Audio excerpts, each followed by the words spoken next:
Hello everybody! Alors, au mois de mai, fais ce qui te plaît, ou en tout cas tu peux tenter. Nous sommes dans un mois de mai en effet un peu particulier, nous sommes en mois de mai, en 9, ouais j'arrête. Et le 9, qu'est-ce que c'est? Le 9 c'est une fin de cycle en numérologie. Vivi. Pour commencer le mois prochain, un mois 1, avec nouveauté, oser, action, persévérance, décision, etc. etc. Donc une espèce de renouveau. Donc c'est vrai que le 9 en général, c'est pas forcément une énergie dingue et de folie, c'est plus une énergie d'ouverture, où on se pose. C'est une énergie de solidarité, d'altruisme, de bienveillance, mais surtout de gratitude. Parce qu'en effet, depuis janvier, on vit des expériences, dans cette année 4 de l'inconscient collectif. Hein. Mhm. Et de ces expériences, en effet, c'est important d'avoir cette gratitude de tout ce qu'on vit. Surtout voilà, on a tous en effet nos petits bobos, nos petits machins, nos petits chouins-chouins, etc. Mais je veux dire, c'est important ce mois-ci de se rendre compte de tout ce que en fait la vie et nous-mêmes nous sommes apportés depuis le mois de janvier, ou en tout cas ou le mois dernier, ou dans ce cycle. Voilà. Après, vous le faites à votre manière. Mais dans l'idée, c'est vraiment d'être en effet dans la solidarité, l'altruisme, hein, la bienveillance, d'intégrer peut-être un groupe, hein, ou de se sentir, ou de travailler sur le je me sens intégré. Alors un groupe, ça peut être de travail, famille, amis, ça peut être plein de choses. Même si je me sens décalée, j'arrive à m'intégrer dans ma différence, hein, on est dans la tolérance. Et notamment aussi peut-être de conduire des projets innovants. On peut avoir en effet plein d'idées qu'on mettra plus en action le mois 1, donc le mois de juin. Ouais. Donc c'est vrai que c'est vraiment un mois de, même en numérologie, de transition, comme je vous dis, hein, on est sur la fin et un début. Hein, quand tu ouvres, une porte se ferme, une autre s'ouvre, c'est un peu ça. Donc cette espèce de transition, certains ils sont habitués, ça leur va bien, puis il y en a d'autres qui aiment moins ça. Parce qu'en effet, c'est un peu le flou artistique. C'est un peu la période en effet où les choses peuvent se remuer, où il y a aussi de la patience et surtout quelque chose qui est comme ça, qui peut être lent en fait, hein, qui peut prendre du temps. Et en effet, je pense qu'aujourd'hui, dans la situation dans laquelle on est en ce moment, on voit bien à quel point on prend du temps.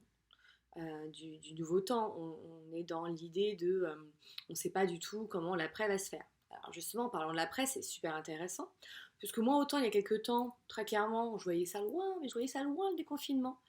En plus, franchement, j'aurais parié, j'aurais gagné. J'avais dit les 5 glaces, hein, 5 glaces entre le 11 et le 13 mai. Bon, voilà. Bon, après, j'avoue, c'était plutôt logique. Mais quand même, hein, je tiens à le dire, ma date était quand même plutôt bonne. Et vous entendez l'ego? Ouais. Et donc, du coup, on est en effet dans la phase de et l'après. Bah ouais, c'est la semaine prochaine l'après, hein. En tout cas, une partie de l'après. Donc, comment est-ce que chacun va le vivre? C'est sûr différemment, hein, sur le principe. Moi, je suis partie sur 3 scénarios à peu près, sachant qu'il peut y en avoir 25, 156 000 de cons, voilà. Mais dans l'idée, ce qui m'est venu, les principaux, ça va être ceux qui veulent vivre comme avant. Alors ça, vous allez avoir tous ceux, en effet, qui sont de ouais, moi j'aimais bien ma vie d'avant et je veux retrouver ma vie d'avant. Bon, sachant qu'en effet, la vie d'avant, pour l'instant, voilà, on est encore dans la crise sanitaire due à nos grandes décisions, en effet, médicales. Hein, n'est-ce pas? Il n'y a pas de médecin, il n'y a pas de lit, il n'y a pas de machin. Bon, voilà, pas de masque, il n'y a pas de gants, il n'y a rien. Hein, donc voilà, donc nous confinons pour aider en effet le personnel soignant. Et dans cette crise-là, à l'avant, en effet, il est loin maintenant. Et donc, c'est pas possible. Par contre, ce qui peut être intéressant, c'est de se dire, mais qu'est-ce que j'aimais de ma vie d'avant? Ou qu'est-ce qui m'allait bien? Et quelle est cette base que j'ai envie de garder? Parce que c'est important, c'est nos repères. Ouais.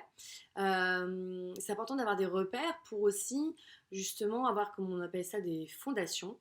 Et que ces fondations, elles puissent être là pour vous sécuriser. Mais attention, si c'est trop des fondations qu'on ne peut pas bouger, qu'on ne peut pas changer, à un moment donné, c'est l'inverse, ça va vous enfermer, hein, dans vos repères et tout ça. Donc en effet, voilà, j'ai mes fondations, l'ancien, non, l'ancien il n'existe déjà plus, hein, c'est hier, c'est déjà fini. Hein, on se dit souvent qu'il n'y a rien de plus constant que le changement. Donc on est là-dedans. Et vous avez ceux qui se sont finalement rendus compte que pendant le confinement, il y a plein de choses qu'ils avaient envie de changer, parce qu'il y a eu du temps, ou ou pas de temps, hein, ça dépend chacun selon votre confinement. Mais en tout cas, c'est une période de toute façon qui fait prendre forcément plus ou moins des prises de conscience sur sa vie, de ce qui va et de ce qui a envie de changement et de se rendre compte en effet peut-être qu'il y a des nouvelles habitudes, des nouvelles choses qu'on a envie de garder. Donc c'est sûr que c'est après comment je peux garder ça alors que par exemple bah, je vais reprendre le travail, je vais reprendre les transports en commun, voilà, bah, on n'aura plus le même temps très clairement. Pour ceux qui ont peu ou pas travaillé ou différemment, ça va être quand même différent. Ce qui est logique. Et puis vous avez la troisième partie qui va être ceux qui ont un méga déclic, mais le méga déclic quoi. De ah non mais ça suffit la comédie, hein, maintenant je change les choses, il y en a marre, c'est le moment de se lancer, de toute façon c'est le bordel, c'est Bagdad, c'est ce que vous voulez, donc on y va. Voilà, donc peut-être des personnes qui plaquent tout, hein, boulot, famille, région, voilà, ou juste un, ça suffit, hein, très clairement. Donc vous avez un peu ces trois schémas-là, sachant que comme je disais, il y en a plein, et puis de toute façon, au fur et à mesure, et dans la situation de chacun, ça va être différent. Hein. Si vous pouvez faire du télétravail ou pas, si vous avez des enfants à la maison ou pas, qui iront à l'école ou pas, enfin. Et en fait, ce ou pas, à la base, je l'aime bien parce que ça ouvre. Hein, moi, je dis souvent, voilà, hein, c'est j'ai une croyance, tac, tac, tac, tac, tac, ou pas. Ça permet d'ouvrir parce que finalement, on sait qu'on ne sait jamais. En tout cas, moi, je sais que je sais jamais. J'ai voir une idée, je peux avoir même une intuition, mais pas forcément que je sais. Sauf que là, en fait, je me suis rendu compte que bah, dans l'équation, il y a beaucoup de ou pas. Mais voire presque trop pour moi, qui suis quelqu'un qui aime bien prendre des décisions, que quand je prends des décisions, j'y vais, machin, etc. Et là, du coup, bah, c'est ah ouais, alors le boulot, bah non, il me manque des infos. Ah bah non, le Marseille, ah bah non, ma vie, ah bah non. Enfin, et en fait, c'est ça. C'est qu'à un moment donné, j'ai eu plein de points d'interrogation partout dans ma petite tête et autour de moi. Et alors, voilà, surtout me posez pas la question de est-ce que tu reprends le 11 mai, est-ce que tu reprends en présentiel, est-ce que tu pars à Marseille, est-ce que... Ah, quand est-ce que tu fais ta diète? Ah, c'est que du je ne sais pas.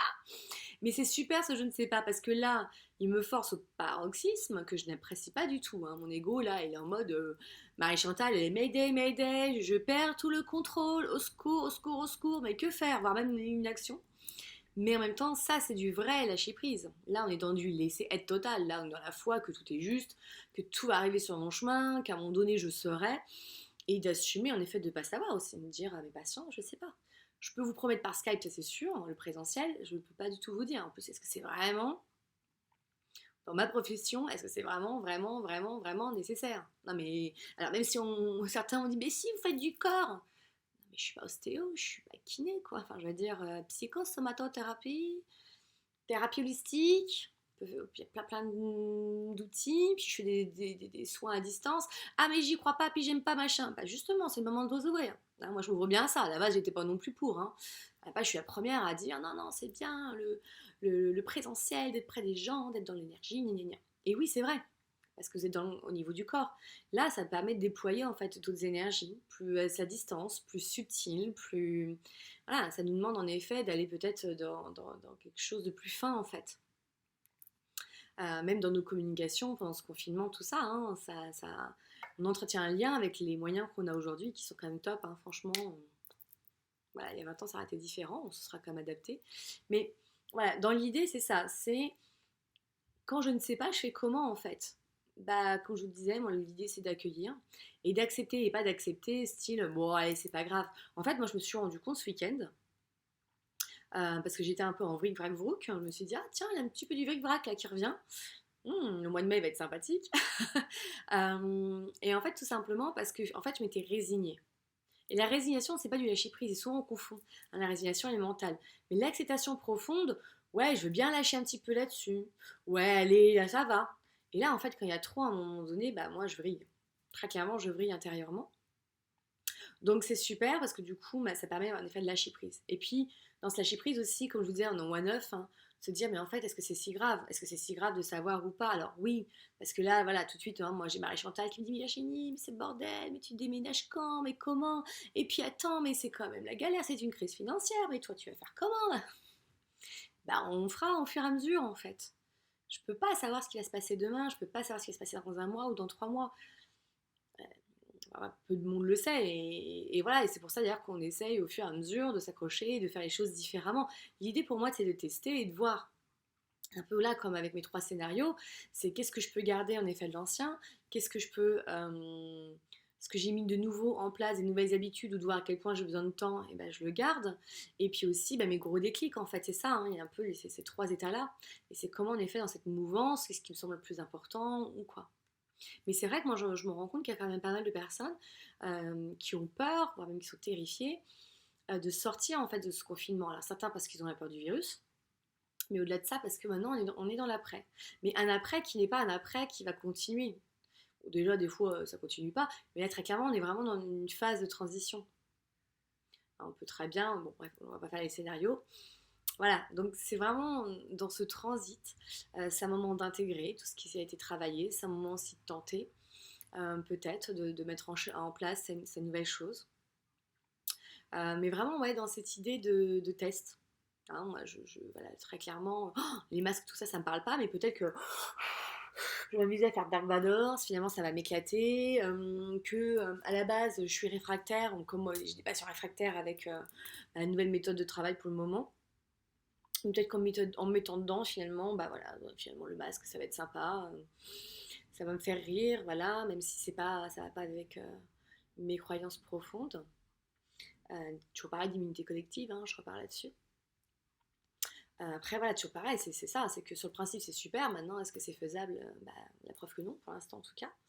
Et en tout cas, voilà, dans l'idée, c'est vraiment de rester aussi centré dans votre cœur, dans ces périodes-là, notamment pour le discernement. Hein, moi, je vois bien, j'entends les pro-machins, les contre-machins, les bidules-machins, et en fait, voilà, moi je me sens happée par tout ça parce que tout me parle quelque part. Et c'est comment ramener tout, piocher, comme toujours, parce qu'il n'y a pas qu'une vérité, et en plus chacun a sa vérité, mais comment je peux piocher pour moi, pas essayer de convaincre l'autre, sinon ça veut dire pour moi quelque part que je suis dans l'ego, que je suis pas sûre de mon truc, etc. Donc de le vivre pour moi, et après d'assumer en fait les choix que je vais faire en fonction de tout ça. Parce qu'en effet, on a tous des choix. C'est pour ça que je parlais de mais fais ce qui te plaît. Ouais, si, on a le choix de respecter ou pas. Alors certains disent, bah non, c'est pas un choix. Si, du moment que tu assumes, tu respectes pas, tu te prends ton amende, tu assumes par exemple. Moi, je fais le choix, imaginons, de ne pas porter de masque pendant mes séances. Bon, bah, je préviens mes patients, c'est leur choix après de venir ou pas venir. Pour ceux qui veulent absolument me voir mon beau bronzage du mois d'avril. Par exemple, ou qui ont vraiment besoin, j'en rigole un peu, mais non, non, il y a des personnes vraiment qui ont besoin de ce contact, se toucher, hein, c'est... Voilà. Moi, je trouve que c'est une bonne occasion pour justement tester autre chose, mais voilà. On est tous voilà, plus ou moins avec des limites, avec des résistances internes. Moi, j'ai plein de résistances que je me rends compte et que j'essaie d'appréhender de manière différente. Et puis surtout, en effet, d'en rigoler, parce que quelque part, bon, il n'y a pas mort d'homme non plus. Voilà, ça renvoie peut-être des besoins, ça renvoie des choses. Donc c'est pour ça que je parlais de cœur, faire des choix de cœur, vraiment de ce qui vous parle et pas des il faut, je dois. Les il faut, je dois, ça enferme en fait. C'est encore du contrôle, c'est encore quelque chose qui ne vous convient pas forcément et qu'à un moment donné, c'est automatique, ça implose. En tout cas, chez moi, ça fonctionne bien comme ça. Donc c'est vraiment voilà, de se respecter à notre propre rythme, de faire ce qu'on peut avec qui on est à ce moment-là, et pas s'en vouloir peut-être. Bah voilà, en effet, moi j'ai vu plein de personnes qui cousent des masques, c'est super, moi je sais pas faire, ou qui font des associations d'entraide, et moi je trouve ça super. Et chacun a sa place à ce moment-là. Par rapport à soi, par rapport à son histoire, et l'avenir en effet nous le dira de toutes les manières, parce que tout peut changer en une minute, tout peut évoluer très rapidement ou pas. En tout cas, dans l'idée, c'est vraiment de vous laisser surprendre par la vie, parce que des fois, on peut étonner de nos manières de réagir. Moi, très très clairement, depuis un petit moment, et je suis très contente justement d'être étonnée, de me dire, ah, tu as la croyance que s'il arrive ça, et tu réagis comme ça, et pas forcément. Et ça, c'est bon aussi. C'est pour ça que voilà, moi, j'ai envie ce mois-ci, en tout cas, de tester et de le prendre comme un amusement, comme un jeu de test, quoi. Dire, bah voilà, comment je peux vivre cette transition au mieux, voilà, les infos qui vont venir, et puis surtout après, qu'est-ce qui me convient et qu'est-ce qui me convient pas. Comme je dis toujours, on est tous différents, on n'a pas tous les mêmes besoins, donc écoutez machin, écoutez bidule truc. Si c'est pour trouver un guide, non, votre guide il est à l'intérieur, c'est peut-être le plus dur, mais il est à l'intérieur. Par contre, on peut s'inspirer et on peut en effet quand même aller prendre ce qui nous parle. C'est toujours pareil. Donc, je vous souhaite un très très bon mois de mai. Peut-être qu'il y aura une autre vidéo progressive de un milieu de transition. Alors, on est comment dans la transition, hein? Comme un peu un sachet de thé qui infuse, hein. On ne boit pas encore, on sent les odeurs et voilà, quelque chose qui s'intègre comme ça. Ni dans le blanc, ni dans le noir, justement, hein, de surfer un peu là-dessus, de se laisser porter. Et puis, dès qu'il y a quelque chose qui vous parle, tac, on prend et on fait en fonction de ça. La vie, elle est vraiment super, super, super. Ça fait travailler la foi. Que tout arrive sur votre chemin au bon moment au final. Pas comme vous voulez, une fois de plus. On lâche le contrôle, hein. On est dans une année 4 hein, pour lâcher le contrôle justement. Mais comme voilà, qu'est-ce que je fais avec ce qui me vient et comment ça me vient? Quel est l'avantage de ça? Et l'avantage de ça, des fois, on ne peut pas le voir. C'est pour ça que tout planifier, tout organiser, tout orchestrer, trop, c'est pas possible. C'est pas possible. Combien de fois, en effet, j'ai été surprise par la vie. Je me dis, ah putain, bah, heureusement, finalement, j'ai fait ce choix-là parce que ça m'a pas mis ça, en fait. Hein, comme des fois, on loupe un bus, on loupe un machin. Bah, heureusement, il y a eu un accident plus loin. Donc, vraiment, c'est d'être dans ce lâcher-prise des synchronicités, de laisser faire la vie, de vous laisser embarquer là-dedans avec le plus de souplesse, hein. C'est comme quand on tombe et qu'on résiste, on se fait super mal. Quand on tombe et qu'on se laisse un peu porter, des fois, voilà, c'est plus facile, hein. L'idée, c'est d'apprendre à, notamment quand on fait des arts martiaux, à chuter avec classe et élégance, ou pas, mais voilà, à remonter et surtout, on réessaye. Hein, c'est ça aussi. Moi j'aime bien cette idée, cette image de sportif. Hein, c'est qu'il y a l'idée de la persévérance, de la détermination, de bon, bah, c'est parce que ça n'a pas fonctionné cette fois-ci comme ça que ça ne fonctionnera pas une prochaine fois. En fait, vraiment, c'est de laisser cette chance à ce qu'une même situation peut vous apporter des choses différentes. Parce que vous êtes différent, vous n'êtes pas la même personne qu'il y a 2 mois, que dans 2 mois, qu'il y a un an, etc. Et puis des fois, bah si, on va reproduire le même schéma pendant X années. Et si on ne réessaye pas, on ne peut pas savoir si on va réagir différemment. Donc je vous souhaite vraiment que cette transition, que cette période voilà, où on était un peu enfermés dans nos cocons, ou pas, hein, selon toujours pareil hein, ce qu'on vivait, bah voilà, cette ressortie, cette espèce de nouvelle phase, bah, vous puissiez en effet l'accueillir avec gratitude parce que elle va encore nous amener plein de bonnes choses. Euh, et même si c'est pas agréable ou difficile, bah, ça apprend voilà, au niveau de la leçon et de l'expérience. Et c'est comme ça, c'est en expérimentant qu'on avance, c'est pas juste dans la psyché, j'ai lu le bouquin, j'ai compris, non. Après, voilà, une fois qu'on a capté, maintenant, on y va, action. L'action, l'action, l'action. Hein, la guérison,